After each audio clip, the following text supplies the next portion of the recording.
بریم؟ چرا که نه.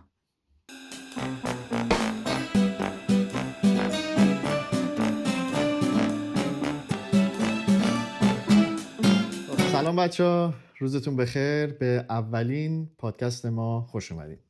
سلام. ما توی اولین پادکستمون، یعنی در حقیقت اولین ویدیومون، تصمیم گرفتیم به حرف بچه‌های همراهمون پشت صحنه، تشکر از همینجا، گوش کنیم و از طریق چند تا سوال بگیم که ما کی هستیم. موافق شروع بکنیم؟ موافقیم. این دوستان 10 تا سوال به صورت رندوم برامون نوشتن که در حقیقت من هیچ ایده‌ای ندارم این سوالا چیه، یعنی به صورت تصادفی نوبتی باز میکنیم سوالا رو، بهش جواب میدیم و با جوابی که از اون سوالا میاد بیرون توضیح داده میشه که ما کی هستیم. خب این عالیه دیگه. موافقی؟ موافقیم. بریم. فقط کی برداره اولین سوالو؟ تو بردار. تو بگو همین تو بگو. بردار. من بردارم یا میخوای من بردارم؟ آخر من بردارم یا تو؟ آقا سنگ کار قیچی کنیم. نه این بازی خوشم نمیاد. چی؟ ناعادلانه است. نه من بردارم. بردار. خب مهمترین ویژگی هر کدومتون راجع به همدیگه بگین. او مای گاد. یعنی من سوالی برداشتم که تو هم درگیر کرد. چرا آخه؟ چرا این کارو با ما میکنی؟ خب مهمترین ویژگی میلاد از نظر من اینه که به جرئت بگم در 99% اوقات این شخصیت وایبش، حسش مثبته. یعنی وقتی سوالی ازش داشته باشم، در ارتباط باشم باش یا هر چیزی، این انرژیش رو که مثبت باشه کاملا میده بهم، میرسونه به. این به نظر من مهمترین ویژگی توه. خب سوالو ببینم دوباره. میشه سوال دوباره تکرار کنی؟ آقا اجازه. راجع به هم دیگه مهمترین ویژگی فردی است. ببین آدم سخت‌کوشیه فردی است. اینو من به جد بگم، آدم خیلی سخت‌کوشیه، آدم دقیقیه. بعد پی یه چیزو میگیره وقتی بهش مثلا میگی آقا ما میخوایم این کارو بکنیم، این کارو بکنیم، یا مثلا چه میدونم یه ایده ای داری، فردیس پیشو میگیره و اونو باید انجام بده حتما. این تا به نتیجه برسه. این واقعا ویژگی خیلی بزرگیه که چیز نمیکنه، یعنی سرسری رد نمیکنه بره. ممنونم. من مرسی. اینجوری میبینم. حالا تشکر. قربونت برم. خودم تا حالا بهش فکر نکردم. نه سرسری نمیگیری، چیزیو انجام میدی، میری تهیشو در میاری، به نتیجه میرسونی و تمام. خب بریم ببینیم. نوبت تو سوال بردم. قراره چه سبکی کار کنید؟ مهمون دارین؟ خب این که به جفتمون مربوط میشه بازم. ولی تو بگو. من بگم. ببین ما سبک هیپ هاپ راک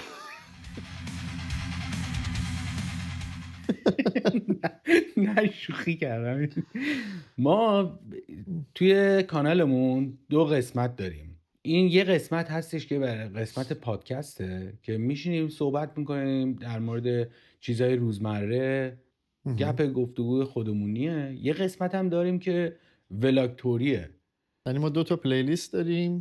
آره. که یکیش مربوط به پادکسته، یکی دیگهش مربوط به ولاگ یا مسافرته. آره. که توی اون ولاگ و مسافرت ها هر دفعه یه لوکیشن جدیده، یا در آلمانه یا در کشورهای همسایه است یا شاید هم یه قاره دیگه باشه. ولی کلا نمیخوام اسم بیارم، ولی این چند تا ولاگی که در حال حاضر رکورد شده و داریم رو ادیتش کار میکنیم، واقعا قراره یکی از قشنگترینه باشه که ارزش دیدن رو داره. مهمون چی؟ مهمون 100% مهمون داریم. مثلا زیاد توضیح نمیدم راستشو بخوای، ولی 100% مهمون داریم. کلی بگیم بله. سورپرایزهای خوبی براتون داریم. بله. بعد نوبت شماست، بفرمایید. اولین خاطره‌ای که از هم دیگه داری چیه؟ فکر میکنم باید توی سوال می نوشتن اولین خاطره‌ای که از هم دارید و قابل پخشه چیه، چون اولین خاطره غیر قابل پخشه، چون همونجا دوستی انفجاریمون شروع شد. و اینکه خب بذار ورژن قابل پخششو بگم. ببین اولین باری که من و میلاد با هم آشنا شدیم توی اداره‌ای بودیم که داشتیم اونجا فرم پر میکردیم برای یه سری کارهای اداریمون توی آلمان. نمیخوام زیاد وارد جزئیات بشم. متوجه شدم که میلاد فرم دستشه و یه سری رفت آمده مشکوکی داره، میره چپ میره راست این ور اون ور. بعد متوجه شدم که دنبال خودکار میگرده، خودکار نداشت و اونجا هم رو میز مثل که خودکار نبود برای پر کردن فرم و اینا. بعد اومد سلام کرد و من خواهش کرد که میتونم بعد از اینکه فرممو پر کردم خودکارم بهش قرض بدم. بعد اونجا یه مقداری یه انرژی رد و بدل شد که یه خورده بیشتر با هم صحبت کردیم، مثلا تو واسه چی اینجایی، تو واسه چی اینجایی، نمیدونم چند وقت اینجایی و غیره. دیگه شماره رد و بدل شد و اون روزم بعدش با هم رفتیم نهار بیرون. یعنی یه صحبتی شد، یه جورایی دو طرف دوست داشتیم بیشتر با هم وقت بگذرونیم، چون میدونید یه سری کانکشن هایی بعضی موقع اتفاق میفته بین آدما که تو میگیری که این رفاقتی که هنوز با این شخص پیش نیومده یه پتانسیلی داره که عمق پیدا بکنه این رفاقت. و اون فکر میکنم از دید هر دوتامون شکل گرفت اونجا که کاش زودتر با هم آشنا میشدیم. همیشه به خودم میگم که واقعا ای کاش زودتر من در زندگیم با تو آشنا شده بودم، دوست شده بودم، چون دارم اعتراف میکنم واقعا اصلا ربطی به بودن این دوربینا اینجا نداره. خدا. آره ولی نکته جالب این که ما اونجا دوست شدیم این بود که خانومت که همراه بود بعدن البته خیلی ارتباطاتمون قشنگتر شد، رفت جلو دیگه اعتراف کرد، گفت میلاد گفت که میخواستم برم ازش بپرسم خودکار میتونم ازت بگیرم داری یا نه. خانومم میگفتش که ولش کن پسر خیلی دماغش بالاست اصلا قیافه میگیره. حالا یه خورده ورژن بدتر ولی خب تو همین سبک. خب اولین تصویری که آدم میبینه فردیس اینجوریه که آدم احساس میکنه که من اینجوری نیستم. البته من اینجوری فکر نمیکنم. نه من اینجوری فکر نمیکنم. اگه در غیر این صورت بود که با هم دیگه دوست نمیشدیم. خب اولین احساسی که آدم میکنه این که غریبه ها اینجوری هم معمولا حس میکنم فردیس آدمیه که خیلی دماغ بالا خودشو میگیره و اصلا این مدلی نیست این بچه اصلا. خیلی خاکی، خونگرم، خوب فلان، ولی نمیدونم چرا اینجوری فکر میکنم. شنیده بودی قبلش هم؟ بالای 80% از ارتباطاتم بعدش این مدلی بود که حق داشته. به خاطر فرم صورتم دست خودم نیست. نمیدونم. مشکلی هم باش ندارم راستش بخوای. من که مشکلی ندارم ولی مشکل داشتم که چیز میشد. نوبتته. چرا دو وایب؟ چرا اسم کانالمون اسم کانالمون دو وایبه؟ خوبه تو بچه‌ها بدین. خب من اینو میگم دو تا دوستیم که وایبمون به هم دیگه میخوره، دو انسان که وایبای یکسانی دارن تقریبا، بعد میان یه کانالی درست میکنن، کانال یوتیوبی درست میکنن، یه فعالیتی با هم انجام میدن که اسم کانال بهتره دو وایب باشه. دو تا آدمی که وایباشون به هم دیگه میخوره، به همین سادگی دو وایب شد اسم کانالمون. ببین قرار نیست اسم کانال تعیین کننده باشه که خیلی هایلایت باشه یا نه. خودمونیم و اون کاری که داریم میکنیم مثلا چی مهمتره. میتونه هر اسم دیگه‌ای داشته باشه ولی یه تصویری، یه دورنمایی از اون محتویات کانال نشون میده. کاملا درسته. دو آدمیم که میخوایم بشینیم با هم دیگه صحبت کنیم، صفا کنیم، بریم بیرون بچرخیم، اشغال کنیم. همه اینا رو شما هم توی شریکید. یعنی میتونید برامون بنویسید، میتونید برامون ایده بدید، میتونید دعوت بشید توی برنامه‌مون. بله. میدونی همه اینا هستش. نه قطعا قراره یکی از هایلایت های یوتیوب فارسی باشه. انفجاری. یعنی اینو میتونم واقعا پیش بگم. یعنی موضوع دور از انتظار نیست، یه ادعاست و در گذر زمان میبینید میترکونیم دیگه. به همین سادگی گفتنش. قشنگ. بارون هم داره میاد، نمیدونم چرا. هوا خیلی جالبه در صورتی که تو خونه باشی. آره ببین 5 دقیقه آفتابه، 5 دقیقه بارونه، 10 دقیقه آفتابه، 8 دقیقه بارونه، ولی ویو جالبی داره. خیلی قشنگ. من سوال بعدی رو بردارم. یه رنگ جدید. سوال قبلی و این سوال خیلی به هم دیگه وصل بدن. چرا یوتیوب؟ من با جواب بدم. شما خوبه. من داشتم میرفتم برای میلاد یه چیز جالبی گفت در رابطه با اینکه یه توضیح منطقی داشته باشیم که چرا یوتیوب رو داریم شروع میکنیم. جملهش خیلی جالب بود، میخوام اینجا بگم که برای همیشه ثبت بشه. توی یه جمله کوتاه گفت که ما داریم ثبت خاطرات آنلاین میکنیم و یکی از حقیقتا قشنگترین چیزایی بود که من شنیدم. جدا از این داستان، خب این که 100% برای خودمون نیست، کلی ارتباطات جدید پیدا میکنیم، کانکشن‌های جدید میاد رو کار دوستای جدید پیدا میکنیم و این دایره هر دقیقه ثانیه گسترده‌تر ساعت میشه. خودشو بزرگتر میکنه و چرا که نه، یعنی واقعا گفتم که این یکی از بهترین ایده‌هایی بود که انجام شد. و از طرفی وقتی یه دوست خوب داری توی زندگیت، انگار که دلت میخواد بیشتر به بهونه‌های مختلف باش وقت بگذرونی و یه کارایی بکنی. این به نظر من یکی از بهترین. موهای تنم سیخ شده این حبیب خدا.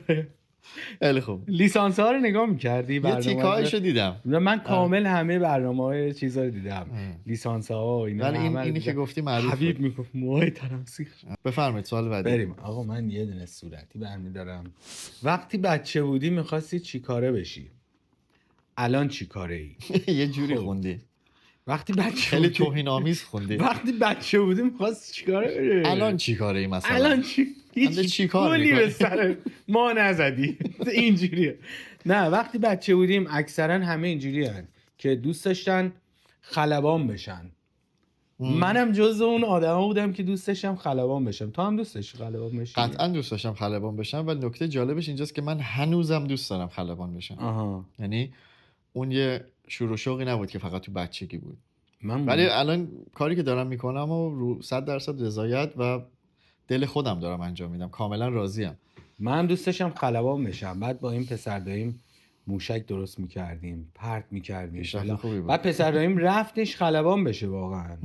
درسشو خوندش و رفتش و بعد حالا نمیدونم تا اون قسمت‌های بالا رفتش و توی تست و اینجور چیزا، مثل این که حالا به خاطر مشکلات دندون یه همچین یه چیزایی، سری شرایط ابتدایی داره. من دقیق نمیدونم، به خاطر یه همچین چیزایی گفتن که نه نمیشه دیگه چیز بشه. بنده خدا دیگه خلبان نشد.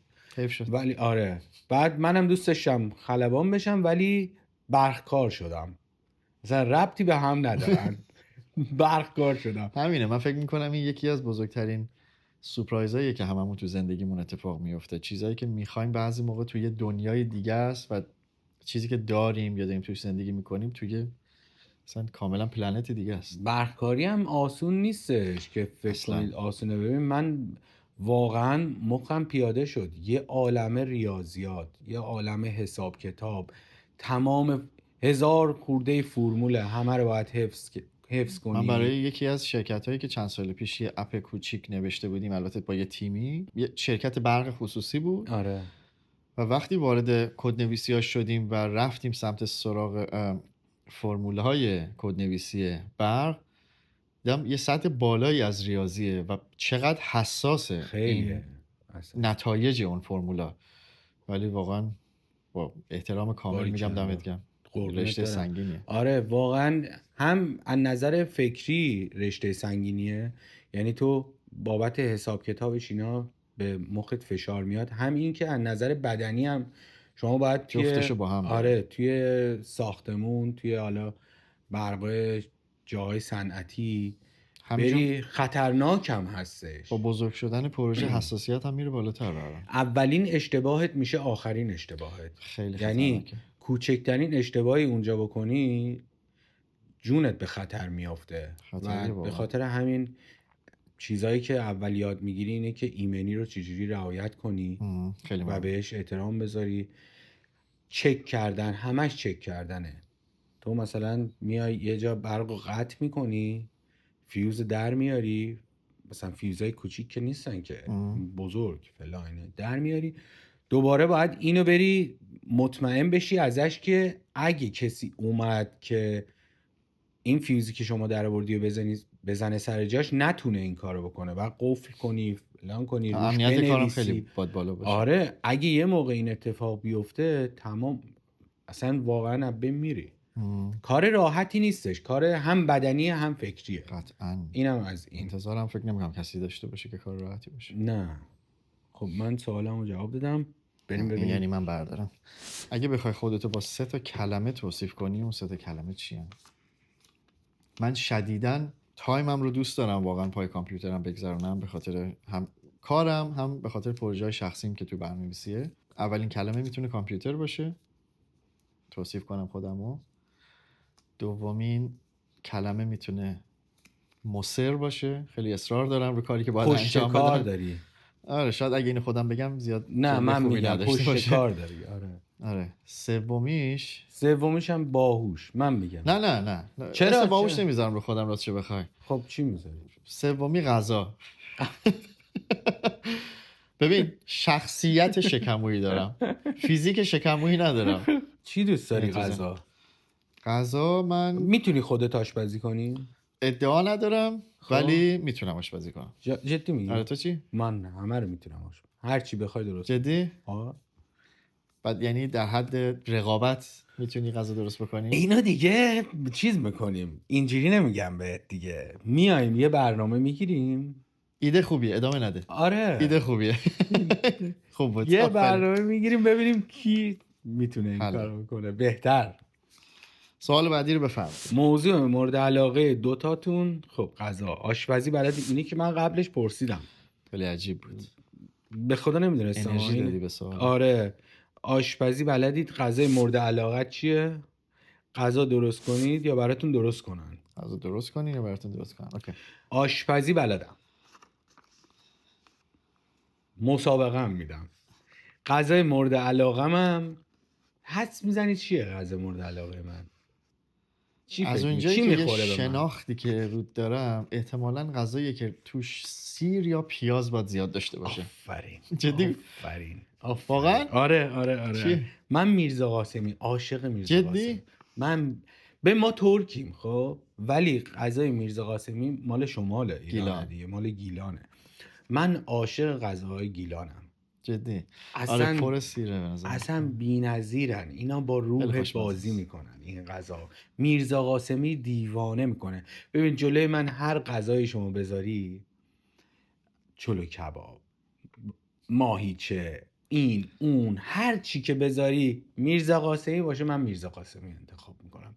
اصلا فکر نمیکنم به چیزای دیگه. خیلی جالب بود. بعد یه خانم پیری بودش قبلا، مهم. همسایه‌مون بود دیگه، نیستش بین ما. یه میرزا قاسمی برای من درست کرده بود، آورده بود، دستش در ببین این میرزا قاسمی رو من هیچ جا دیگه ندیدم. از دست یه این کاره خوردی. اصلا از دست یه اصل اورجینال اصیل بود. خوردم. این میرزا قاسمی رو من تو عمرم دیگه هیچ جا ندیدم و هنوز هر کی میخواد میرزا قاسمی درست کنه غیر از اون میرزا قاسمی باشه، من اصلا میرزا قاسمی نمیبینم اون غذا رو. انتظارات رفت بالا به اصلا خاطر یه اون. جوری انتظارم رفت بالا که دیگه هر میرزا قاسمی رو قبول نمیکنم. خیلی خفم. خوش شانس بدی. آره یا نمیدونم خیلی با عشق و محبت درست کرده بود. خیلی خانم مسنی بودش حتما. چون فهمیده بود دوست دارم برام درست کرده بود. غذا درست کنید یا براتون درست کنن. خب اینم بگم که خب هر کسی دوست داره که خودش زحمت نکشه، چون به خاطر اینکه مشغله داری، کار داری، اینا میگی که آقا من غذا برام آماده باشه برام درست کنن، دوست دارم. ولی وقتی که کار نداشته باشی دوست داری خودت غذا درست کنی، غذاهایی که دوست داری درست میکنی.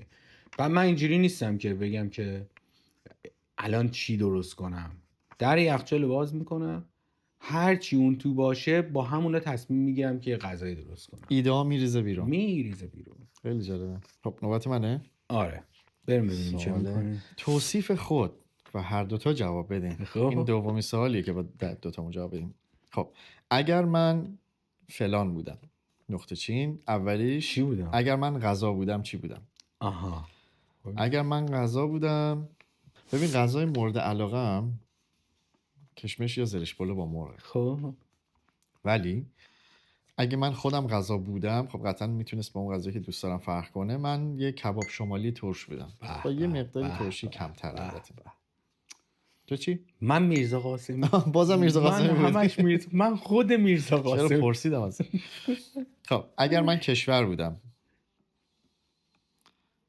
دلیلش سخته، چراش سخته، ولی من اگه کشور بودم ایتالیا بودم. چرا ایتالیا؟ گفتم توضیح سخته. نمیخوای یه تیکه بگی؟ نه توضیح سخته یه خورده، ولی در حد نگفت چرا، وگه نمیگفتم. من دوست داشتم ایران باشم. ببین کشور خودمون رو دوست دارم طبیعتاً، قطعا. خب این که همه دوست دارن کشور خودشونو، بعد ولی نمیتونم کشور دیگه ای رو، اصلا تو ذهنم نمی گنجه، تو تصورت اصلا نیست. اصلا نیست. من فقط دوست داشتم منطقی. ایران باشم. اینقدر این کشور رو دوست دارم، بهش احترام میذارم. خیلی قشنگه برام، خیلی عزیزه، قطعا. هیچ جوره نمیتونم جاشو عوض کنم. اگه خودم کشور بودم دوست داشتم ایران باشم. قطعا. خب منم ایران خیلی دوست دارم، ولی در این مورد آره دیگه، اگه کشور هر بودم کسی ایتالیا میتونه بودم. انتخابی داشته باشه دیگه. اگر من آهنگ بودم، اولین چیزی که همیشه میاد توی ذهنم همینه و تا ابد همین خواهد بود. من آهنگ گل یخ استاد کوروش یخ. قشنگه لونه کرده شب تو موهای سیاهه خونه کرده.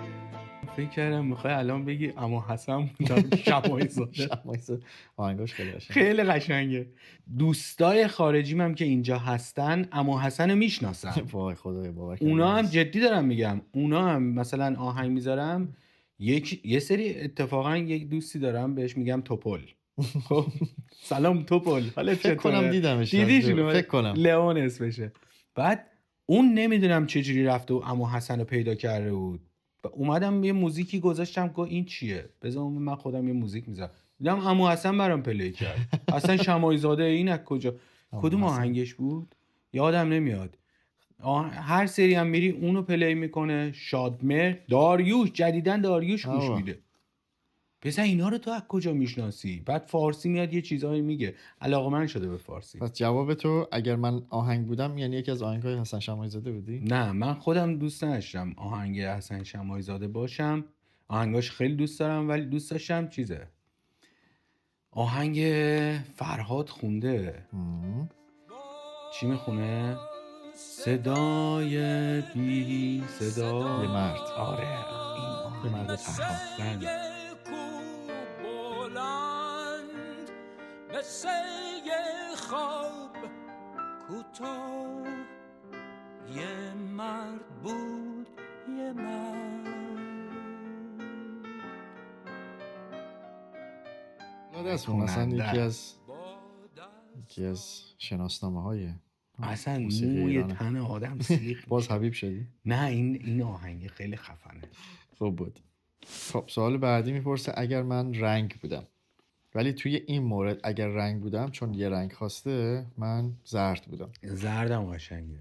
من خودم قرمز رو دوست دارم. در جریانم. آره سفید رو دوست دارم، سفید خیلی دوست دارم، قرمزم دوست دارم، رنگای دیگه هم دوست دارم، ولی این دوتا رو مثلا خیلی. رنگی که دوست داری یه طرف، اگه خودت رنگ بودی یا نظر شخصیتی وجودی من چه رنگی خودم بودی؟ اگه رنگ بودم سفید می شدم، چون تو سفید و هر کاری دلت بخواد میتونی باش بکنی و با همه چی ست میشه. یعنی تو آدم انعطاف پذیری من هستی و با اصلا هر شرایطی خودتو وفق میدی. 100%. اوکی. آره اینو من میتونم راستش بخوای تایید کنم. قربونت برم. جدی میگم. فدات شم. جدی میگم. تو اینو میدونستی به به من من نگفتی؟ چرا به من نگفتی؟ تو 5 میلیون پول داری به من نگفتی؟ چرا به من نگفتی؟ نمیخواستم. سوالم تموم نشد. آها هستش. خب تو ببخشید. سوال آخری؟ آره من سوال آخر. خب سوال یعنی تیکه آخرین سوال اینه که من اگر ماشین بودم چی بودم؟ بدونی که فکر کنم مستنگ مشکی یا قرمز 1967 یا 8. باریکلا. تا ابد همین. عجب چیزیه. نیسان جی تی دوست نداشتی باشی؟ گفتی نیسان یاد نیسان آبی افتاد. نیسان. نه من دوست داشتم دو چالنجر. قطعا مدل دهه 70 80. آره مشکی 60. خفن. بی‌نظیره. به نظر من یکی از بزرگترین چیزهاییه که ما انسان‌ها از دست دادیم. ماشینای قدیمی دیگه تولید نمیشن، دیگه نمونهشون وجود نداره. باید برای به دست آوردنشون دوباره بری تو زمان خودشون. کیفیت‌ها کلا خیلی اومد پایین. نیست دیگه. حالا نمیدونم سیستمات. ببین الان من نمیخوام انتقاد کنم از کمپانی‌های ماشین سازی، ولی این که آره یه جوری گفتم ولیش زده بود بیرون. نمیخوام انتقاد کنم، ولی با این سیستمی که اینا پیش رفتن، شما ماشینای قدیمی رو اگه نگاه کرده باشی احساس میکنی اینا خیلی مدرن ترن نسبت به ماشینای جدید. در زمانی که تولید شدن جلوتر از زمان خودشون جلوتر از زمان الانه. و اگه این سیستم همین جوری پیش میرفت، به نظر من، نظر شخصی منه، ماشینا الان باید پرواز میکردن. هیچ ماشین رو زمین نباید میبرد و یه کسی جلوی کار اینا رو گرفته. نه ببین این یه موضوع کاملا واضحه. خیلی جا کشورها در رابطه با این موضوع رک صحبت کردن. اگه این اتفاق نیفته خیلی از کسب و کارها نمیتونن بقا داشته باشن. ببین کیفیت باید 30% 40% بیاد پایین که شرکت‌های مختلف بتونن کار کنن. اگه همه قطعات عمری بخواد کار بکنه خب عملا هیچ کس به قطعات یدکی احتیاج نداره، مثلا قطعات مصرفی احتیاج نداره. اگه فیلتری ساخته بشه برای یه ماشین که بخواد 50 سال کار بکنه، عملا اون کمپانی با فروختن اون ماشین حکم مرگ خودش رو امضا میکنه. خب این یه طرف. شکل ماشینا رو چرا انقدر به حالت اینجوری گردش آره کردن؟ منم زیاد با این موضوع موافق نیستم. عقب و جلو بغل همه من ذهنم گرد در شده. رابطه با ماشین، با اینکه خودم ماشینی سوار میشم که مربوط به سالهای اخیره، ولی حقیقتا علاقه واقعیم ذهنم تو همون دوران مونده. یعنی واقعا اینو انتخاب میکنم. اون ماشینه مثلا استخوندار عضله‌ای. اصلا معنی کلمه ماشین واسه من اون شکله. آفرین، منم همینجوریم. برو سوال آخر ببینیم چه خبره. بریم ببینیم چه خبره. سوال آخر امیدوارم که سوال آسونی باشه. بچه ها تا حالا فکر کردید چرا زودتر با هم رفیق نشدید؟ 1000 بار. این سوال راحت. 1000 بار. بله. چرا که جواب نه؟ این سوال بله است. 100% فکر کردیم و همیشه به فردیس میگم که واقعا کاش ما زودتر همدیگر رو میدیدیم. کاش از دوران مثلا مدرسه همدیگر رو میشناختیم. کاش از خیلی زودتر، کاش همسایه بودیم. مثلا اینجوری بودش برای من. از نظر منم جوابش بله است. خب سوالمون هم جواب دادیم. اینم آخرین سوال من. خب بچه سوالمون تموم شد. امیدوارم که هم خوش گذشته باشه بهتون تو این ویدیو، همین که متوجه شده باشین تا یه حدودی. البته تو ویدیوهای بعدی مخصوصا ولاگا یا پادکست‌های دیگه خیلی بهتر ما رو میشناسین، چون اینو با ادعا دارم میگم، چون میدونم چی تا امروز ما رکورد کردیم و قراره چه چیزی شما ببینین توی روزهای آینده‌ای که قرار این ویدیو آپلود بشه. و ما هر جمعه بعد از ظهر ویدیوهای جدیدمون توی کانال آپلود میشه. فرقی نمیکنه پادکست باشه یا ولاگ. منتظر ویدیوهای جدیدمون باشین. خیلی خوبه دیگه. بچه جمعه بعد از ظهر هم همه وقت دارن، قشنگ میتونن بشینن. من فکر میکنم هم به ببینن. تایم ایران هم به تایم بیرون از ایران تقریبا تایم خوبی باشه که بتونن همه ببینن. خیلی چیز میشه، خوب میشه اینجوری. پس کانال ما رو حتما سابسکرایب کنید. مرسی که وقت گذاشتید برنامه ما رو دیدید. مرسی که هستید. ممنونم ازتون بچه‌ها. روز خوبی داشته باشین. امیدوارم آخر هفته خوبی داشته باشین. قربونتون برم. خدا نگهدار. خدا